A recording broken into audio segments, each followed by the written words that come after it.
ওয়ামাকারু ওয়ামাকারাল্লাহ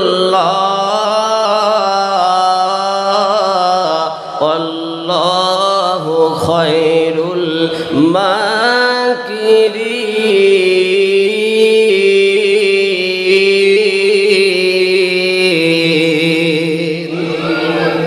সূরা আলে ইমরান 54 নম্বর আয়াতে কারিমা আল্লাহ পাক জানিয়েছে, ওগো নবী, ওগো রাসূল, ওই কাফেরেরা তোমাকে নিয়ে ষড়যন্ত্র করে।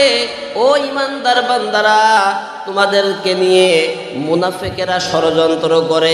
ওরা যা কিছু ষড়যন্ত্র করে, ও নবী ও রাসূল, ভয় পাওয়ার কোনো কারণ নাই, তুমি হতাশ হয়ে যেও না। ওরা যেই ষড়যন্ত্র করে তার উপরে আমি আল্লাহ পাক রব্বুল আলামিন কৌশল অবলম্বন করি। আল্লাহু